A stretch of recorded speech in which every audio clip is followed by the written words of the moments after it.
ونصلی علی رسولہ الکریم اما بعد 1443 ہجری کا رمضان المبارک کا 8واں روزہ ہے۔ اللہ تعالیٰ نے ہمیں جو دین عطا فرمایا ہے اس کی ایک خصوصیت یہ ہے کہ اس کو ماننے والے ایک گھر کے افراد کی طرح بن جاتے ہیں۔ جیسے ایک گھر میں ایک خاندان، ایک فیملی بستی ہے، ماں ہوتی ہے، باپ ہوتا ہے، اولاد ہوتی ہے، بہن بھائی، ایک فیملی ہوتی ہے، ایک خاندان ہوتا ہے، چچا تایا وغیرہ، جو سب ایک دوسرے کے دکھ درد میں شریک ہوتے ہیں، ایک دوسرے کی فکر کرتے ہیں اور ایک دوسرے سے جڑے رہتے ہیں، ایک دوسرے کی خبرگیری کرتے ہیں۔ تو دنیا میں اسلام وہ واحد دین ہے کہ جس نے پوری امت مسلمہ کو، چاہے وہ کالا ہو، گورا ہو،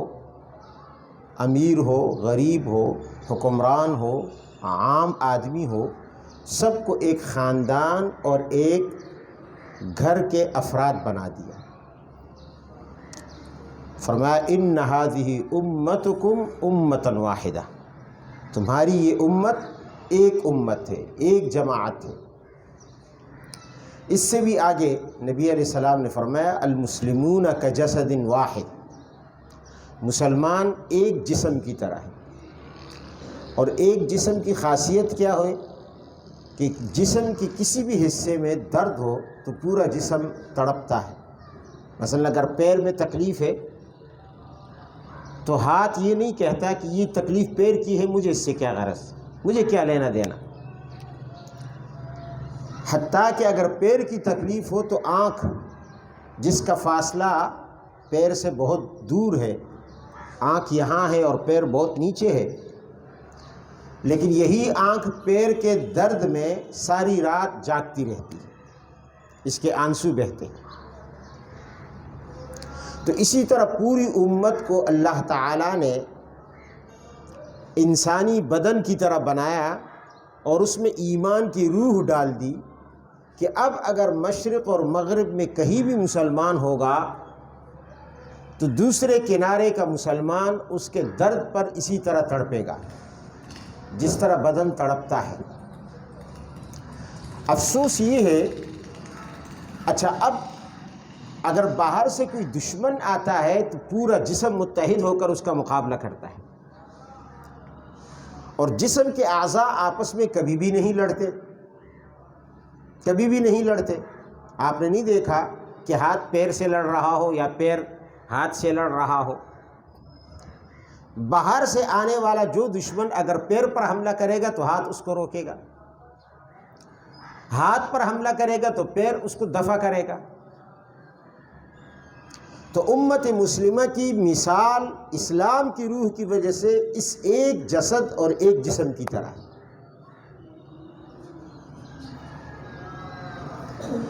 لیکن ہم نے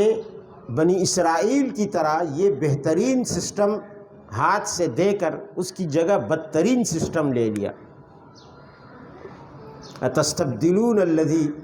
هو ادنی بالذی هو خیر، ہماری مثال بنی اسرائیل کی ہے۔ ہم نے کیا کیا؟ ہم نے اسلام کے اس سسٹم کو جس نے ہمیں ایک جسم اور بدن بنا دیا تھا، ہم نے اس کو کاٹ کاٹ کر ٹکڑوں میں تقسیم کر دیا۔ ملکوں کی تقسیم، اس وقت مسلمانوں کے کتنے ملک ہیں؟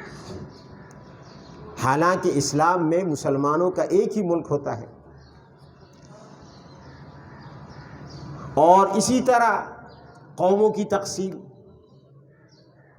ہر قوم، عرب الگ، عجم الگ، پھر عربوں میں بھی کتنی تقسیم، پھر عجم میں کتنی تقسیم،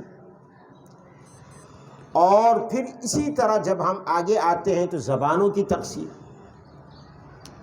حسب نسب کی تقسیم، اور سیاسی لیول پر جب کہ پوری امت کی سیاست متحد تھی تو اس سسٹم نے جس کو ہم نے خرید لیا، اشتروا الضلالۃ بالہدیٰ کے مصداق، کہ وہ ہدایت والا سسٹم ہاتھ سے دے دیا اور گمراہی والا سسٹم خرید لیا، تو ہمیں پارٹیوں میں تقسیم کر دیا۔ اتنی تقسیم ہے، مشرق سے لے کر مغرب تک ہزارہ پارٹیاں ہیں، اور وہ امت مسلمہ جو ایک جسد کی طرح بیرونی دشمن کے ساتھ حملہ آور ہوتی تھی، اس پر حملہ کرتی تھی اور اس سے دفاع کرتی تھی، اور آپس میں ایک جسم کے اعضاء کی طرح صلح اور مصالحت سے رہتی تھی، وہ اب آپس میں لڑنے لگی، اور ان کی مثال جنگل کے جانوروں کی ہو گئی۔ اب جنگل کے جانور ہیں، اگر ہرن ہے، ہرنوں کا ایک ریوڑ ہو، اور کوئی دشمن آ کے، بھیڑیا آ کے، شیر آ کے، کوئی بھی چیتا آ کے ان میں سے کسی بھی ہرن کو شکار کر کے لے جائے، تو باقی نہ اس کی فکر کرتے ہیں، نہ اس کو بچانے کی کوشش کرتے ہیں، نہ اس کے متعلق سوچتے ہیں۔ حضرت انس رضی اللہ تعالیٰ عنہ کی حدیث ہے کہ حضرت انس فرماتے ہیں کہ اللہ کے نبی نے فرمایا، اور یہ معمولی بات نہیں ہے، یہ جو ہم جنگل کے جانور بن گئے ہیں نا، یہ ہماری اسی حماقت اور بے وقوفی کی وجہ سے ہے۔ اللہ کے نبی نے فرمایا، من اصبح وہمہ غیر اللہ فلیس من اللہ، جو شخص صبح کر لے، یعنی دن گزارے اس حال میں کہ اس کی سوچ، اس کی فکر، اس کے خیالات ما سوی اللہ میں مشغول ہوں، یعنی اس کی سوچ میں اللہ نہ ہو، غیر اللہ ہو، اللہ کے ما سوا مخلوق کے متعلق اس کی سوچ پھنسی ہے، اور اسی میں وہ سوچ رہا ہے، اور اسی میں وہ اس کے خیالات اس کے ذہن میں گردش کر رہے ہیں، ساری توجہ غیر اللہ پر، اللہ کے ما سوا پر۔ اللہ کے ما سوا یہ پوری مخلوق ہے، اسی میں اس کی سوچ جو ہے اٹکی ہوئی ہے، اور اللہ جل جلالہ کے متعلق نہ اس کی سوچ اس طرف رخ کرتی ہے، نہ وہ کبھی اللہ کے متعلق سوچتا ہے۔ فرمایا فلیس من اللہ، اس کا اللہ سے کوئی تعلق نہیں۔ جس کی ساری سوچ دنیا سے متعلق ہے، کیا کماؤں گا، کیا کھاؤں گا، کیسے بناؤں گا، کیسے توڑوں گا، کیسے جاؤں گا، کیسے آؤں گا، ساری سوچ، خوشی کیسی ہوگی، غمی کیسی، یہ سب غیر اللہ کی سوچیں ہیں۔ اور جس شخص نے غیر اللہ کی سوچ پر صبح کی، یعنی جیسی صبح ہوئی اور اس کی آنکھ کھلی نیند سے وہ اور غفلت سے جاگا، تو حقیقت میں ابھی بھی غفلت میں ہے کہ اس کی سوچ جو ہے وہ نہیں جاگی، اور خالق حقیقی کی طرف اس کی سوچ نہیں گئی۔ تو فرمایا فلیس من اللہ، اس کا اللہ سے کوئی تعلق نہیں۔ اور نمبر 2 فرمایا ومن اصبح ولم یہتم بالمسلمین فلیس منہم، اور ایک شخص صبح اٹھے اور شام تک دن گزار لے، لیکن امت مسلمہ کے متعلق، مسلمانوں کے متعلق اس کے ذہن میں کوئی سوچ نہ آئے، کوئی خیال نہ آئے، ان کی پریشانی پر پریشان نہ ہو، ان کے غم پر غمگین نہ ہو، ان کی تکلیف پر تکلیف نہ محسوس کرے،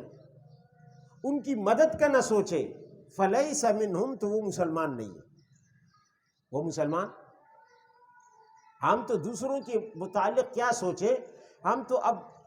ہماری نظر دوسروں کی عزت پر ہے، ہماری نظر دوسروں کے مال پر ہے، ہماری نظر دوسروں کی جان پر ہے، ہماری نظر دوسروں کی بے عزتی پر ہے، ہم بس کسی طرح ایک دوسرے کا مال جو ہے میں ہتھیالوں، دھوکے سے ہو، فراڈ سے ہو، جس طریقے جھوٹ سے ہو، جس طریقے سے بھی ہو، چوری سے ہو، ڈاکے سے ہو، جس طرح سے بھی ہو، بس اس کی جیب کا مال میرے پاس آنا چاہیے۔ تو یہ خیر خواہی تو نہ ہوئی نا، یہ تو لالچ اور مطلب پرستی اور مفاد پرستی اور دنیا پرستی ہوئی۔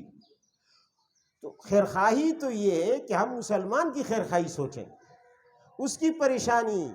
اس کی عزت کا تحفظ، اس کے مال کا تحفظ، اس کی جان کا تحفظ۔ تو نبی علیہ الصلوۃ والسلام نے کیا فرمایا، من لم یہتم، من اصبح ولم یہتم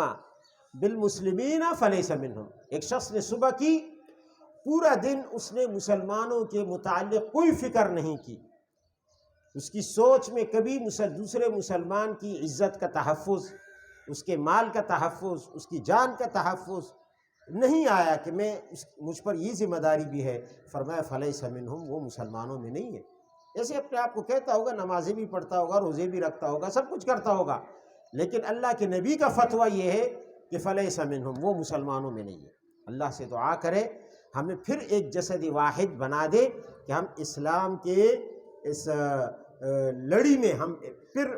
تسبیح کے دانوں کی طرح پرو دیے جائیں اور ایک جسم بن جائیں